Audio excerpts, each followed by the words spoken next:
Time. Welcome to the debut show of the Green Table, sponsored by Money Management Wisdom. Tonight we're going to start on the 8 steps to living your best life, and I should add living your best financial life in there. We'll probably get through about 4 of them tonight, so it's going to be a part 1 and a part 2. So what is the Green Table? The Green Table is just a format that I wanted to create. It is patterned after, for those of you who are saying, oh, that's a copycat of the Red Table. Well, you are exactly right. Because when I see something going well, it works, then I want to replicate that, but put my own little spin on it. So we're going to be talking about issues, but it's going to be money issues, personal finance. Again, for those of you who don't know me, through my workshops or through my social media, I am Mary Allman Allen, and I am the founder of Money Management Wisdom, which is a company that I started to educate and inspire people, basically to live their best life through the proper management of their money. When your money is not right, life just doesn't seem to go well in most every aspect. So we start with, getting a proper perspective of money. And then we're going to start from there. If you cannot hear me, let me know if there's something, because I got the camera the other way. I can monitor here, but it's a little bit delayed on the computer. But like I said, I'm out of my box here. I don't usually do a whole bunch of live. So this is a new venture for me that I came up with. Well, myself and the Lord came up with to try to help some people on a bigger scale. So hopefully we can grow the audience and try to help some people, live their best lives, manage their money properly. Let me know who's here. Let me know where you're watching from, what city that you're watching from. Make sure you share this video with your friends, tag your friends. Like I said, I want to grow this community so we can help as many people as possible. So share, and make sure you comment, chime in. Let me know when, who's here. And then leave your comments. Also for the replay, if you're watching the replay, go ahead and leave your comments. I will go back and watch the video and comment and respond to as many posts and comments that I can, given time limitations or what have you. So with that said, I am going, okay, all right. Hey, Ricky, my #1 supporter. So what's going to be the format of the show? Like I said, today, I just want to give you a foundation. We're going to talk about some foundations about managing money. Just like when you go to college or whatever, you have some prerequisites that you have to do to better understand the main study and what you're mainly studying. So in the world of personal finance, I'm going to be coming, everything that I teach is from a biblical perspective. I am an unapologetic Christian. And so for those of you who are maybe churchophobe, don't worry. I'm not taking you to church. We're not going to have a Bible study per se, but the principles, the financial principles that I'm going to put forth or that we'll talk about, I always like to point back to the foundation or biblical principle that it's based on, because I just happen to believe that those are the best principles, the best foundation for managing money. It's worked well for me. As you can see, I am debt free and I am loving it. When I say debt free, I don't mean I paid off a couple of credit cards or, I paid off a student loan debt. I mean, I paid off my car payment. I'm talking everything, the whole thing, right down to the mortgage. And that's what I want to share with you as we go along the way, as we go on this journey together, share with you why I chose to do that, what that has afforded me to do as far as living my best life. And so I want to take you guys there, and so that you can as well live your best life by becoming debt free. Debt free is the key. One of the main keys to reaching your goals, whatever your aspirations are, college, retirement, or what have you. So that's where we're gonna. So that's what we're gonna work our way up to. I don't look it because I'm a little bit nervous or whatever, but and it's just me in the room. But this, like I said, it's a new venture, and I'm hesitant to use the word excited because everybody's like, "Oh, I'm so excited that you're here," but I really am excited that you're here.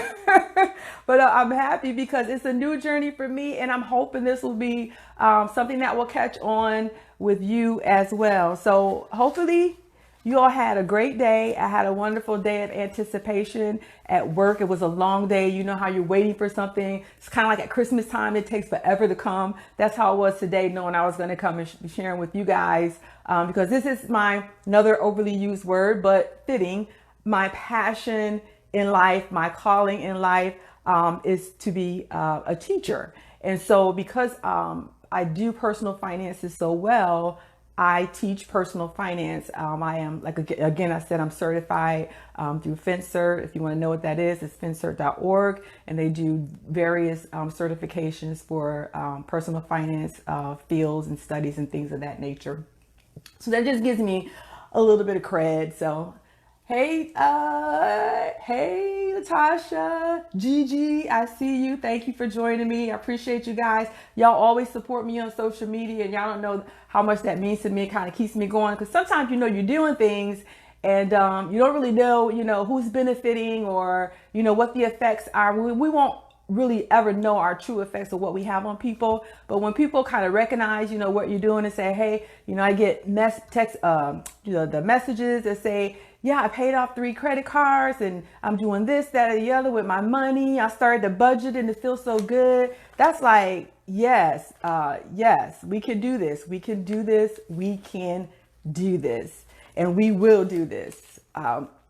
Because like I said, we have dreams. We have goals that we want to fulfill. And I'm just kind of doing the intro, trying to kill some time and make sure those who want to hop on can, but I still don't want to waste time. So I'm going to chat with you guys a little bit before I jump into the content. Again, share the video with your friends, tag your friends. There's a little button down there for you to share.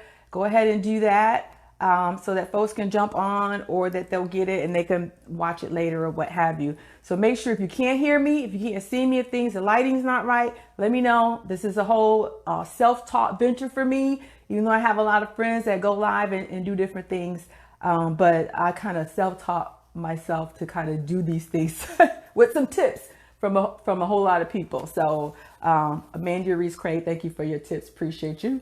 So anyway, so what are we going to do? The format of this show is I will have a topic every week, a designated topic, and I'll let you know what that topic is the week prior.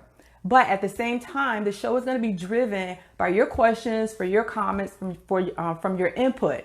Now, I do have a web page that has a tab where you can go and submit questions if you don't want to ask your questions here online. Hey, Latasha, thank you for joining. It's www.moneymanagementwisdom.net. That's moneymanagementwisdom.net. And there's a contact tab on that website. And there's a space for you to submit your question to the green table. And so I'll pull those off and I'll read some of those questions. So the format will be that we'll have a topic. I'll answer some questions that you guys have submitted through the website. We'll talk about any questions that you have, or topics or comments that are coming up on the feed. And we'll kind of go from there. I'll end it up with, I like to do these little stories or what have you to try to drive home a point that I'm trying to make. And I'll save those to the end so we can kind of leave on a feel good note. So that's the format of the show as I see it right now. However, things evolve as we go along. You guys will pretty much determine what direction we go. And as far as time, all the studies that I've seen says that the attention span is about 18 minutes for a live show or what have you.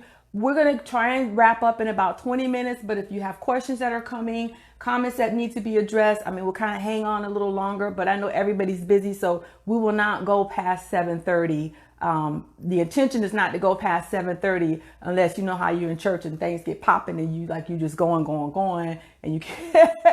Yeah, if that happens, then we will go with the flow. I won't cut y'all off, and we'll just kind of hang in there. So again, what I want to jump into, I talked about the 8 steps to living your best life as the prerequisites to getting your money together. The first, thing that not of the 8 steps, but just in general, when you're trying to make a major life change, and getting your money together and your finances together is a major life change, especially if you've gotten yourselves in some dire financial situations. That's major. And you can try, to climb out of it bit by bit, physically, mentally, doing what you think is the right thing to do or the next step to do.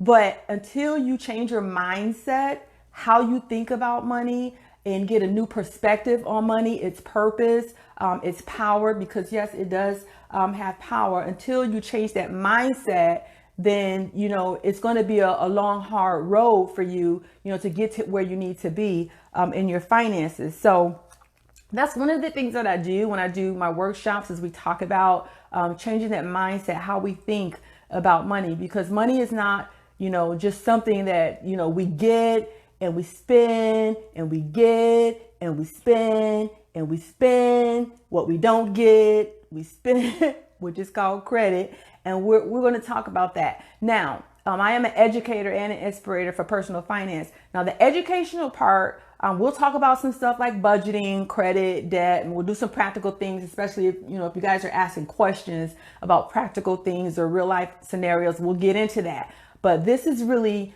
a form for people to talk, for you all to talk to me, we'll talk to each other about finances, our struggles, our challenges, things of that nature. It's like it's a talk show, because we, as African Americans in particular, don't talk about money in the sense of our relationship with money or our financial situation, because we've come accustomed to tying our worth and our image to our finances.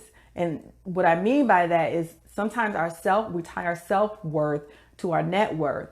So we're not doing well with money. Of course, we don't want anybody to know, because that seems irresponsible, and we don't want to appear irresponsible to people. So, or if we're struggling, we're in debt, we don't want people to know that, because they may look down on us of sorts. So we kind of keep all those things to ourselves, and we don't talk about it, and we're struggling in silence over our finances, and nobody knows. And here again, we'll cover that up by continuing to spend, so that people don't know that, we're in a dire situation with our finances. So that's why I want, us to get used to talking about that and bringing it out in the front. It's just like, any other issue, that you may have. When you talk about it, and you talk to someone that you trust, then you start to feel better about it. You come up with solutions. And if it's nothing else, just to vent to somebody. I don't know how I got myself all these credit cards, they all maxed out. I know, I've been misbehaving or whatever, but even just to talk to somebody about it, somebody that you trust, a trusted friend, makes it that much better. So let's get in the habit. Let's find that friend, find that accountability partner, somebody that you can chat with, that you're not ashamed to say, hey, I am really struggling with this here money thing. And you know what? You may learn that they are too. Once one person opens up, and that's why, it would be great if like women would come together and like you do the book club, do like a financial accountability club. Get your girlfriends together and say, let's do this journey together. Let's get our finances in order. Let's hold each other accountable. If one person wants to go, all mauling all the time or whatever, be that support system that say, girl, do you really need another white shirt? Do you really need another purse? Okay. And if you agree to be accountable to one another, don't get mad because TT pulled your skirt and was like, you don't really need to go to the mall again. Okay. Be humble, be open to what people are saying, because they're trying, your accountability partners are trying to help you. Okay. So let me know if you guys have an accountability partner, somebody to hold you accountable. And also let me know, shout out your city, where you're watching from. I would love to know how far reaching that we're going with this. And like, again, don't forget, share with your friends, show me some love, show me some likes on when you're watching. If I say something that resonates with you, hit that like button, and I know, okay, that's resonating with somebody. We might need to park it there for a minute and elaborate a little bit. So here we go. So I want to jump into, let me give you the 8 steps. Let me give you all 8 steps. Oh, did I mention that I was an author, that I am an author? I have authored 2 books, Money Management Wisdom for Millennials. And then this one is the 8 Steps to Living Your Best Life book that we're going to be getting some of these principles out of today. But I want to share with you, they're both available on Amazon, by the way. I want to share with you, I'm just going to tell you what those 8 principles are, those 8 foundational principles are from 8 steps living in your best life. And then we're going to go back and cover the first 4. Okay. So the first one, step 1 is know your role. Step 2 is practice good stewardship, avoid barriers, avoid the credit and debt trap, save and invest. Get a plan. And when I say get a plan, that's going to be not just a plan for your money, but a plan for your life. And you'll be surprised how those 2 are tied in together. Learn contentment, give generously. So the giving generously, that I put that last because you're going to be able to spoon that down a little better after we go through the first 7 steps. And yes, giving generously does have to do with money, but also of your time, your talents. Some of you are familiar with those. And one thing I want to say too, when I say I teach personal finance using biblical principles, some folks are like, oh, there she go. She gonna want to tell me about tithes and paying my tithes. And I want to be blessed, I'll pay my tithes. And I got to pay my tithes or I'm going to hell. And okay, we're going to talk about tithes, but trust me, the perspective that I'm coming from, I think you'd be happy. I don't think your pastor going to be mad at you. And if he will, then, tell him to suck it up and get with the program and get with the word, and we'll work it all out later. But that's going to come at the end. That's the last step. I saved that because if I did that first in the beginning, y'all would just leave and just like clock out, in. But don't worry about it. It's going to be all right. By the time we get there, y'all going to be like, oh, yes, I'm a giver. I'm a giver. Okay. In every aspect. So we'll get there. So y'all, come on, show me some likes. I need to know that y'all are here. Hi, Mia. Thank you for joining me. Appreciate you. Rob, that's my website. Hey, Rob Wilson. That's my boy. I've been knowing him since I won't tell you how old I am.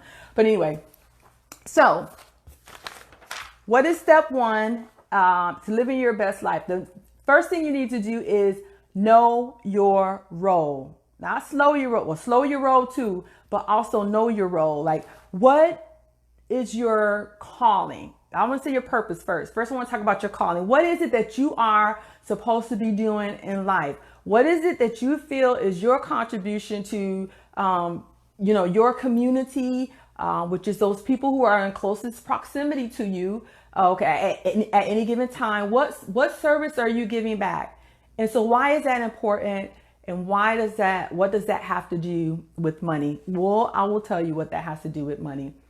When you are all over the place, you really don't have an idea of, what you're supposed to be doing in life. Guess what? Your money is all over the place too. And I tell people this in my workshops.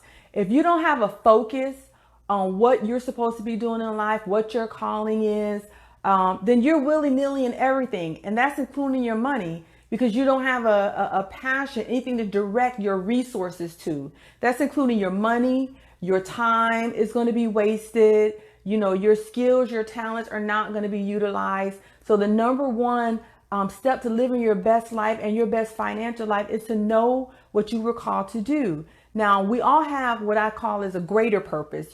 For me as a Christian, that is, to glorify God, to, let people know of his existence, to let my light shine so that people may see his light. That's our overall purpose for everybody, as stated in Ecclesiastes. That's our main purpose, our whole goal in life. But then there's your calling. And sometimes people try to interchange those, use them interchangeably.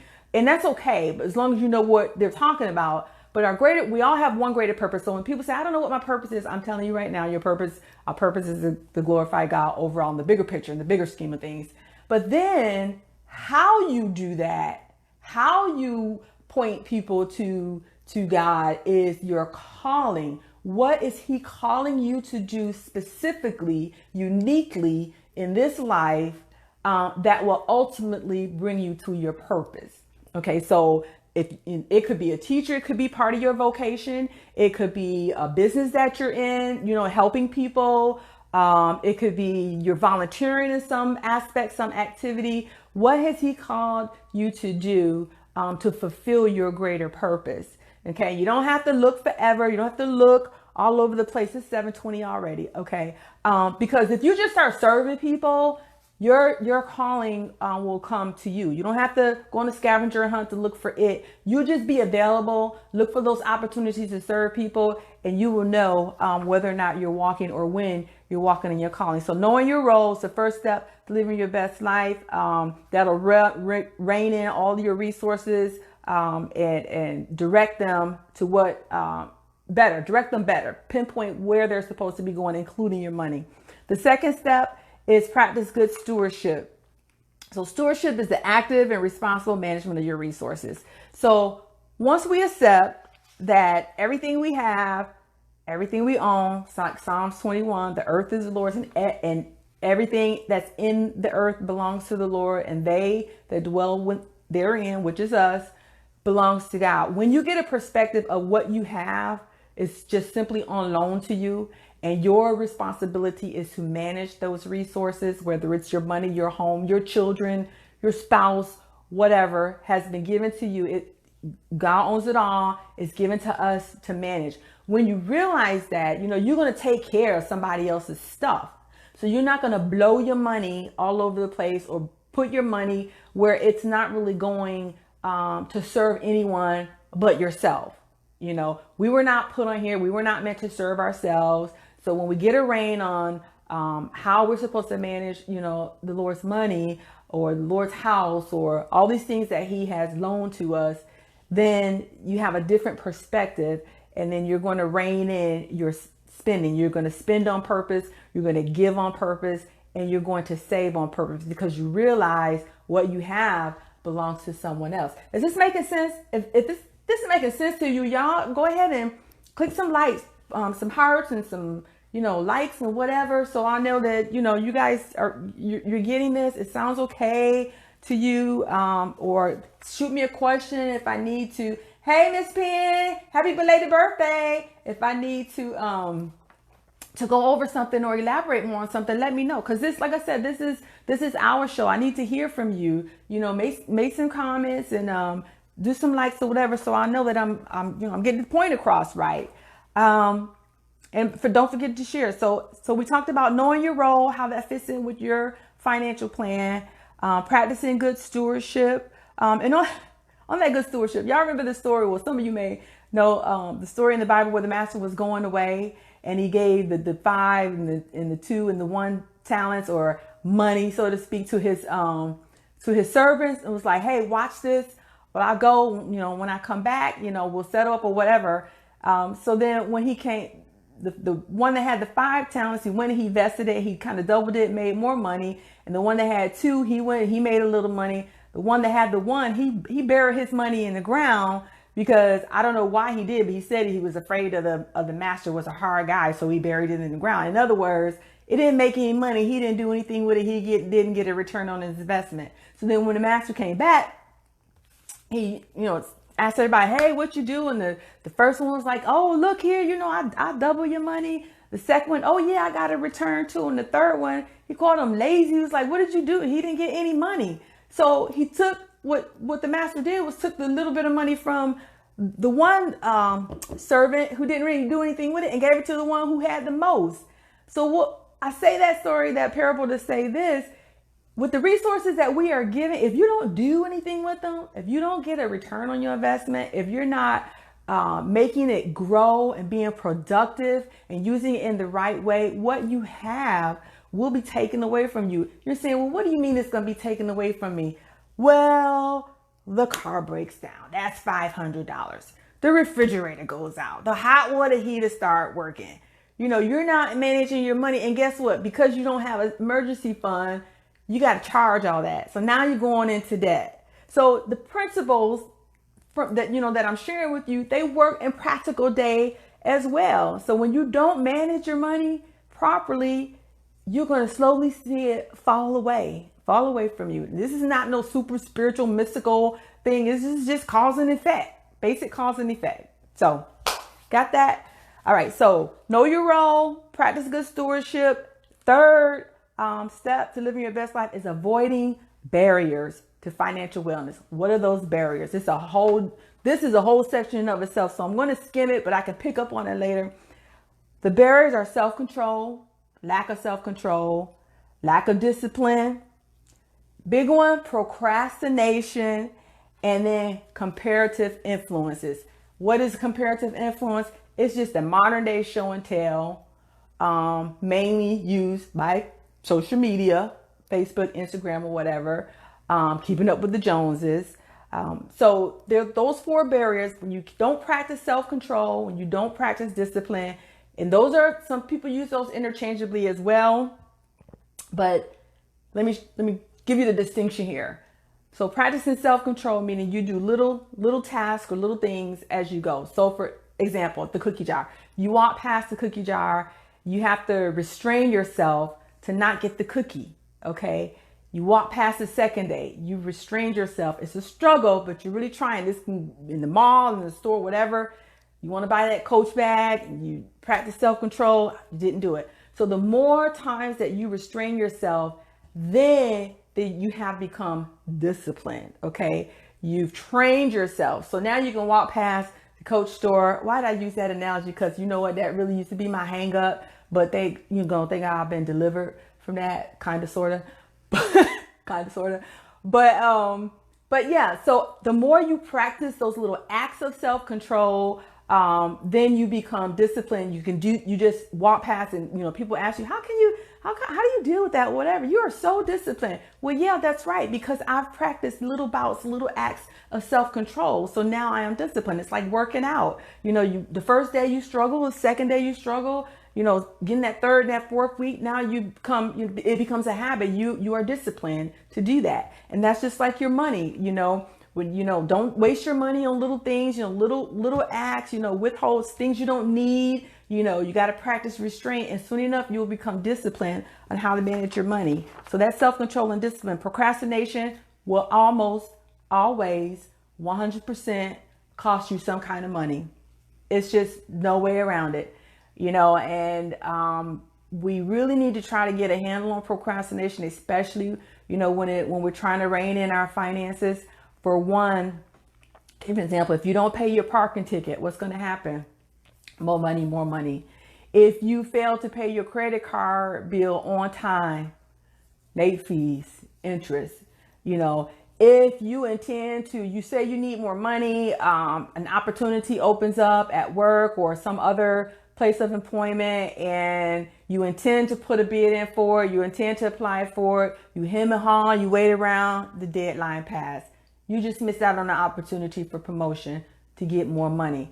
So procrastination is always going to cost you, if not an opportunity, some type of way with your finance is going to cost you. If you've had to deal with procrastination, y'all show me some likes. Let me know what you're dealing with. Let me hear from you. Let me know what kind of experiences you have had. And the fourth one, so we know your role, practice good stewardship, avoid barriers. And the fourth step to living your best financial life is to avoid the credit debt trap. And it is a trap, okay? When we don't use credit wisely, now there are some financial gurus out there that will tell you don't ever use a credit card, and with one of them, which is Dave Ramsey, who is actually one of my influencers. I love Dave Ramsey, but he has a certain personality not everybody can take. So that's one of the things too with this money management wisdom, is I wanted to kind of fill that niche that Dave is missing, because let's face it, sometimes he's in people's faces and he will call you stupid, and he would tell you that what you're doing is dumb and this, that, and the other. And like kind of some people like from certain cultures, may not take too kindly to that kind of, language or frontwardness, from an individual who's, from the South of a different persuasion, or, you know what I'm saying? You know what I'm saying without saying it? So I hope to fill that void that Dave is missing. Love you, Dave Ramsey. If you see this video, you'll hook me up. Okay. So anyway, so with that said, credit debt. When you use credit and you're not paying off those bills at the end of the month, you are effectively borrowing from your future. Sounds crazy, right? But you are, because if you have money, I mean, if you have to pay down your credit card debt or paying down your debt, that's money you don't have to do other things that you may want to do, or other things, worse off, things that you need to do. So stop borrowing from your future. Get a rein on your credit cards. This will help you on your way to living your best life, because you got to free up that money. And then also, when we're using credit to our detriment, we're buying things mostly that we don't need. And we're going to talk about, I'm going to have a whole show on needs versus wants. But you're showing a lack of trust too, because sometimes we have to wait for our blessings. We have to wait for a perfect timing, his perfect timing, God's perfect timing.